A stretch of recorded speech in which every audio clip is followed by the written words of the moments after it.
Hello everyone, welcome back. So in this video we are going to cover section 19, 21, 23, 24 and 25, which is judge, public servant, movable property, wrongful gain, wrongful loss, dishonesty and fraudulently.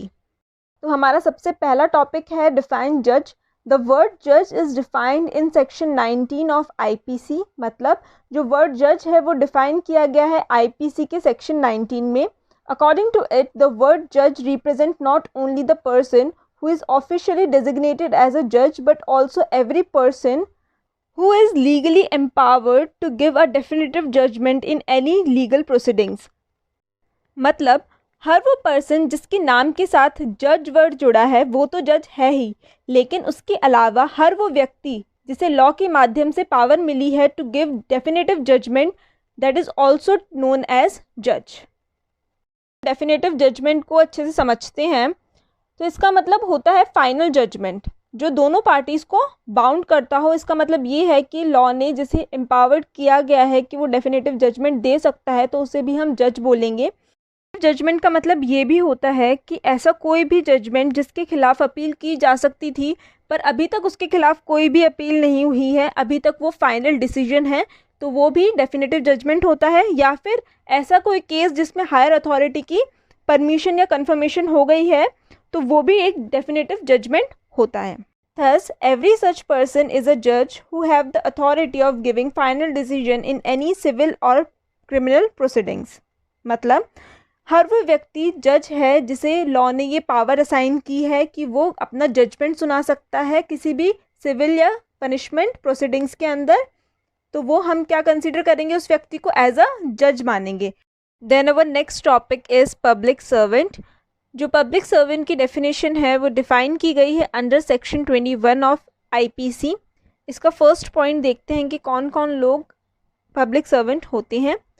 तो first point says every person who is working in military, navy और air force of India. मतलब कोई भी person जो military, navy या air force में काम कर रहा है वो एक पब्लिक सर्वेंट है. देन इसका सेकंड पॉइंट देखते हैं. एवरी जज include any person empowered by law to discharge whether by himself or as a member of any body of person. मतलब जज के साथ साथ किसी पर्सन को एम्पावर किया गया है कोई जजमेंट देने के लिए, तो ये दोनों पब्लिक सर्वेंट की डेफिनेशन में आएंगे.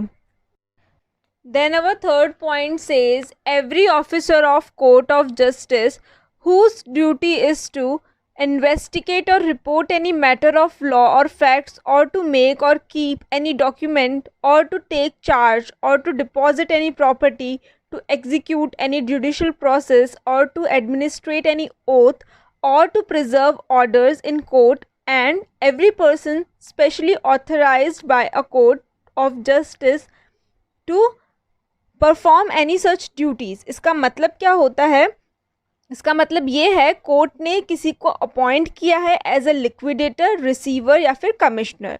इनमें से किसी को भी अगर कोर्ट ने अपॉइंट किया है तो वो पब्लिक सर्वेंट की डेफिनेशन के अंतर्गत आता है. फोर्थ पॉइंट सेज एवरी जूरीमैन, एक्सेसर और member of panchayat assisting a court of justice और पब्लिक सर्वेंट. इसका मतलब होता है पब्लिक सर्वेंट को मदद करने वाला, असिस्ट करने वाला अगर पंचायत का मेंबर है तो वो भी पब्लिक सर्वेंट की डेफिनेशन के अंदर आएगा, या फिर ऑफिसर है या जूरी मैन है तो भी वो पब्लिक सर्वेंट की डेफिनेशन में आएगा. Then fifth point says every arbitrator or other person to whom any cause or matter has been referred for decision or report by any court of justice or by any competent public authority. इसका मतलब क्या होता है, इसका मतलब ये है किसी आर्बिट्रेटर को कोई कोर्ट या किसी मैटर के अंदर रेफ़र करता है, मध्यस्थिति बोलते हैं इसे, तो वो भी किसके अंदर आता है, पब्लिक सर्वेंट होता है. Then sixth point says every officer of government whose duty it is as such officer to prevent offences, to give information of offences or to bring offenders to justice, to protect the public health, safety और conveniences.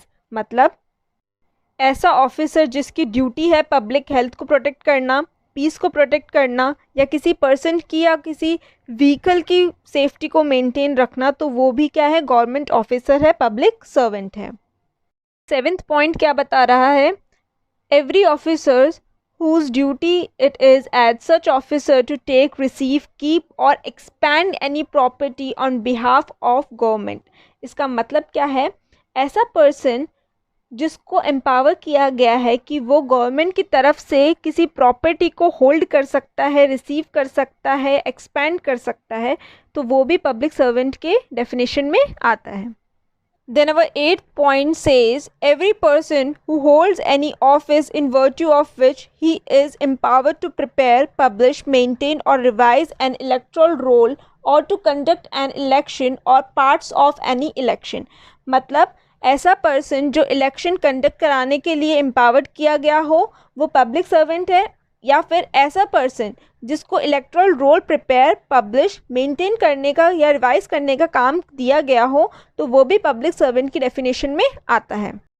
Then 9th point says every person in the service or pay of government or remunerated by fees or commission for the performance of any public duty by the government. इसका मतलब ये है जो government की तरफ से public duty perform करता है, जिसके लिए उसे गवर्नमेंट पे करती है, पैसे देती है, तो वो पर्सन भी पब्लिक सर्वेंट है।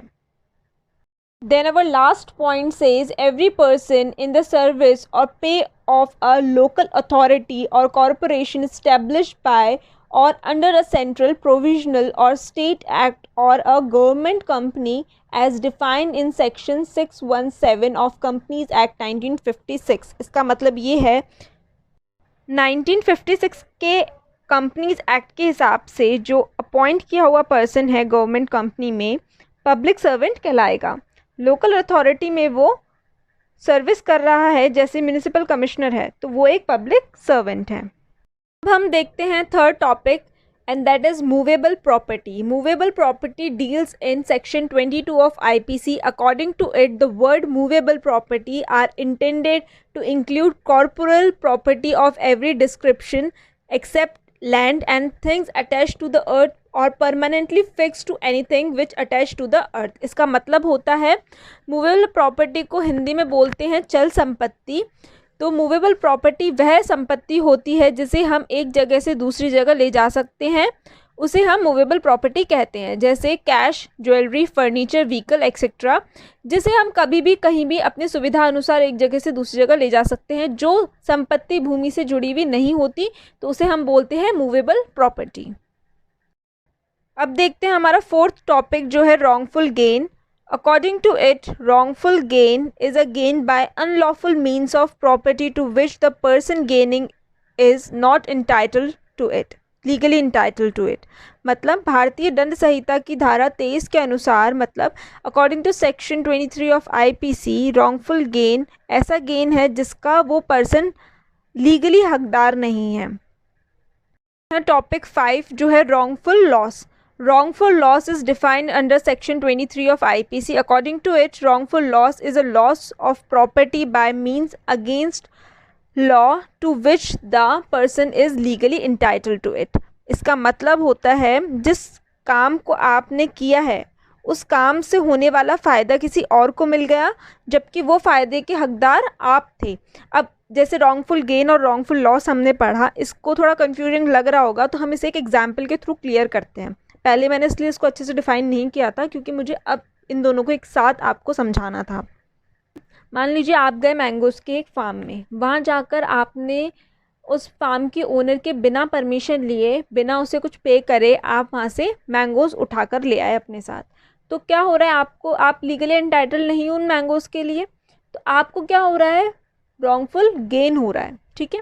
और सामने वाला जो ओनर है उसको क्या हो रहा है, रॉन्गफुल लॉस, क्योंकि असली हकदार वो था उन मैंगोज़ का, उसको आपने वहाँ से चुरा लिए, तो उसका तो क्या हो गया, रॉन्गफुल लॉस हो गया, और आपके लिए क्या हो गया, वो रॉन्गफुल गेन हो गया। अब देखते हैं टॉपिक 6 जो है dishonestly. According to section 24 of IPC, whoever does anything with the intention of causing wrongful gain to one person or wrongful loss to the other person is said to do that thing dishonestly। मतलब section 24 of IPC के अनुसार जो भी किसी एक व्यक्ति को गलत तरीके से लाभ मतलब गलत तरीके से रॉन्गफुल गेन पहुंचाने या अन्य व्यक्ति को गलत तरीके से हानि पहुंचाने मतलब दूसरे व्यक्ति को रॉन्गफुल लॉस पहुंचाने के आशय से इंटेंशन से कोई कार्य या काम करता है तो वह काम कैसा कहला जाएगा? बेईमानी का काम कहला जाएगा। तो वो होता है डिसऑनेस्टली।